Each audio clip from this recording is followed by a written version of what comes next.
प्यारे बच्चों, इस वीडियो में हम कक्षा 10 गणित मनोहर अध्याय 6 त्रिभुज के बारे में अध्ययन करेंगे, जिसमें प्रश्नावली 3C के प्रमेय के बारे में देखेंगे। तो प्रमेय नंबर हमारा 3 है कि यदि दो त्रिभुजों के संगत कोण बराबर हों, अर्थात दोनों त्रिभुज समकोणिक हों, तो त्रिभुज समरूप होते हैं। अर्थात हमें कोण समरूपता या ए यानी एंगल समरूपता सिद्ध करना है। तो सबसे पहले हम आ जाएंगे पहली हेडिंग में दिया है तो दिया है में हमें क्या मिलेगा? दो त्रिभुज। हम दो त्रिभुज मानेंगे। एक त्रिभुज हमारा मान लीजिए, एक हमारा हो गया त्रिभुज ए बी सी, और एक त्रिभुज हमारा हो गया पी क्यू आर। तो दिया है हमें त्रिभुज ए बी सी तथा त्रिभुज पी क्यू आर में संगत कोण बराबर हैं। तो कोण ए बराबर है कोण पी, कोण बी बराबर है कोण क्यू, कोण सी बराबर है कोण आर।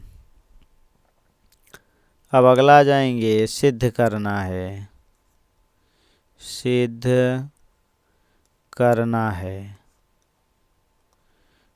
क्या करना है? त्रिभुज ए बी सी समरूप त्रिभुज पी क्यू आर। अब आगे आएंगे। अब इसकी तीन स्थितियां हैं। तो उपपत्ति यानी उपपत्ति में हमें क्या मिलेगा? यानी इसकी तीन स्थितियां हैं। तीन स्थितियां हैं। नंबर 1 कि ए बी जो होगा ये बराबर होगा, मान लीजिए, पी क्यू के। नंबर 2 हो सकता है कि ए बी जो हो वह छोटा हो पी क्यू से। और तीसरी स्थिति है कि जो ए बी होगा ये बड़ा हो सकता है पी क्यू से। अब हम आएंगे नंबर 1 पर। हमारा नंबर 1 है ए बी बराबर है पी क्यू। तो नंबर 1 में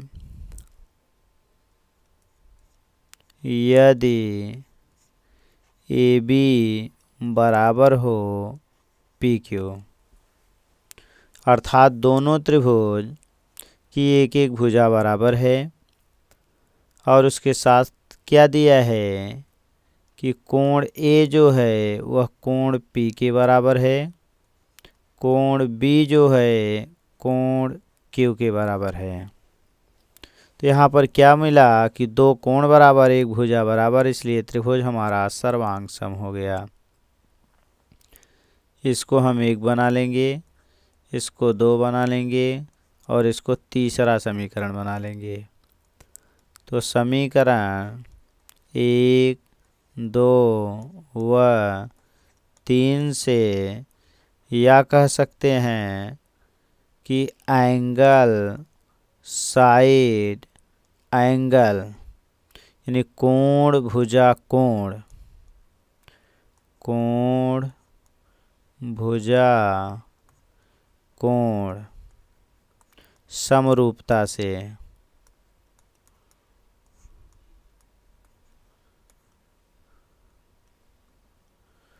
त्रिभुज ए बी सी समरूप त्रिभुज पी क्यू आर।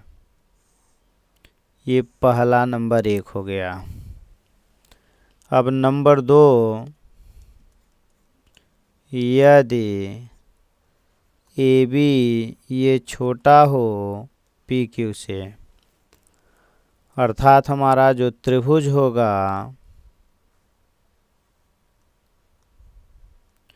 ABC, दूसरा जो त्रिभुज बनेगा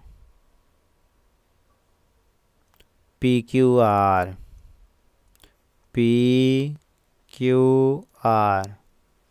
आपने कहा हमारा AB छोटा है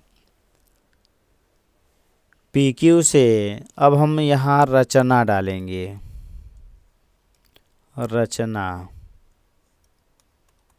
रचना में क्या मिलेगा कि हम AB के बराबर PE मान लीजिए काट दिए, और AC के बराबर P से F तक काटे,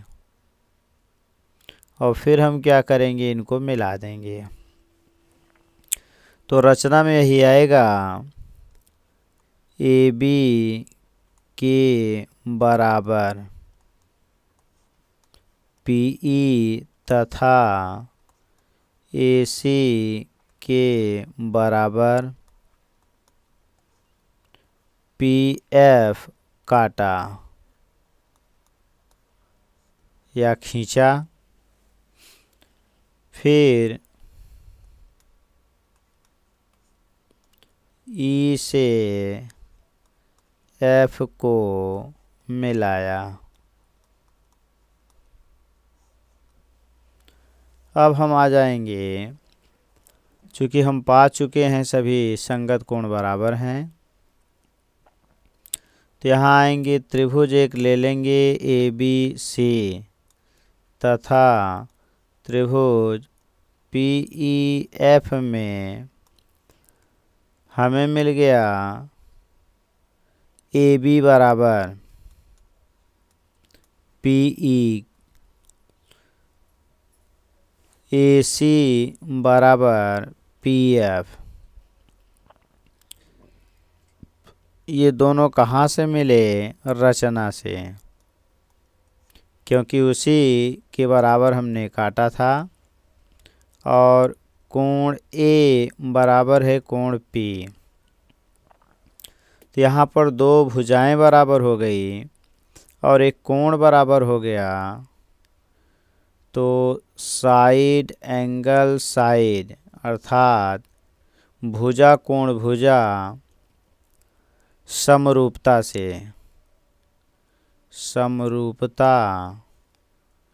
से हमें क्या मिला, त्रिभुज ABC समरूप त्रिभुज PEF। इसलिए कोण A बराबर कोण P तो था ही, कोण B बराबर हो गया कोण E, और कोण C बराबर हो गया कोण F। अब यहाँ आ जाएंगे, और पहले ही हम पा चुके हैं कि कोण B बराबर कोण Q के, कोण C बराबर कोण R के।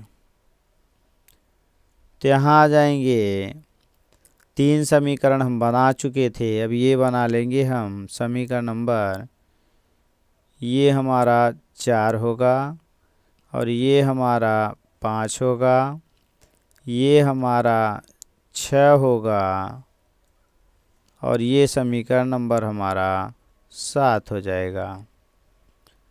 तो आगे आएंगे, समीकरण B बराबर E है और B बराबर Q है, तो E बराबर Q हो जाएगा।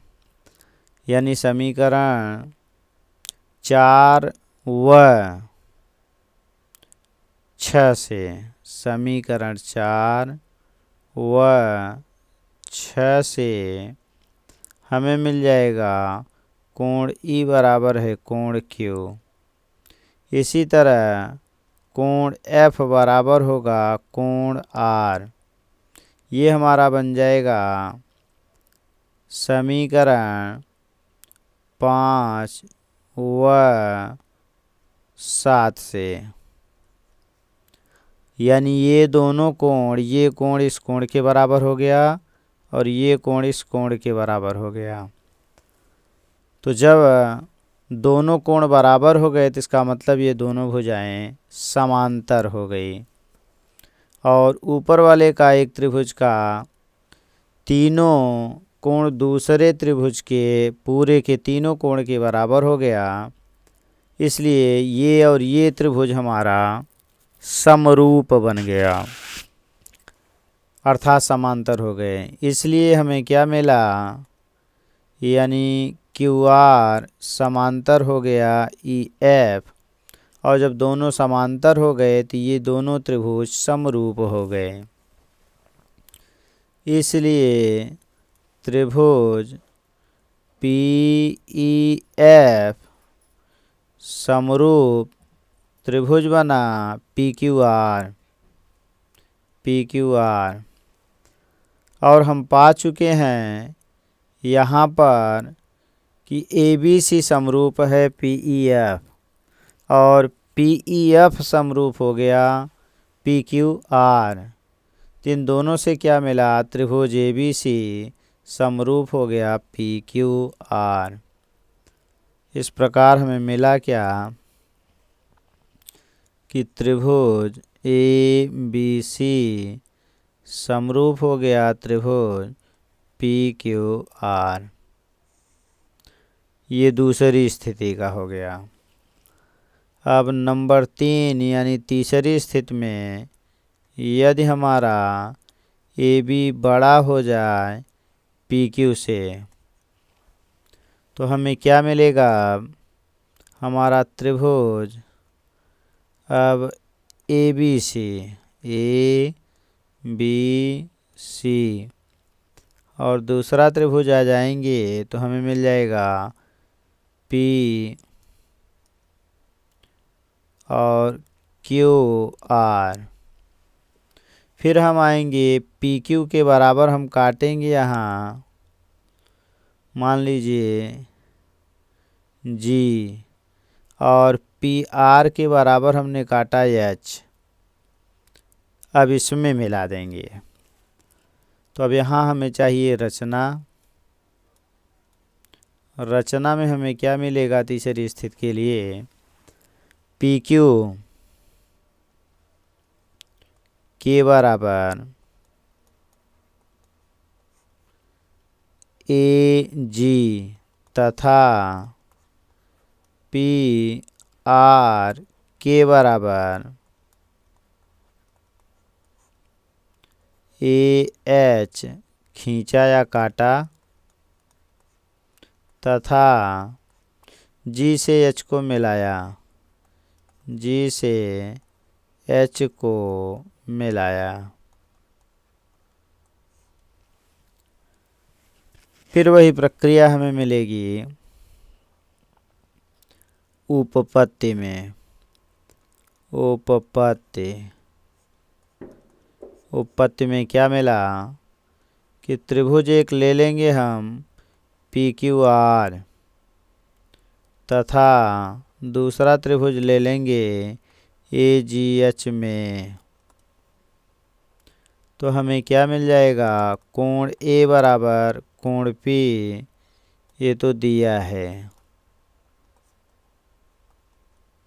दूसरा है यानी PQ बराबर है AG, और आगे आ जाएंगे PR बराबर है हमारा AH।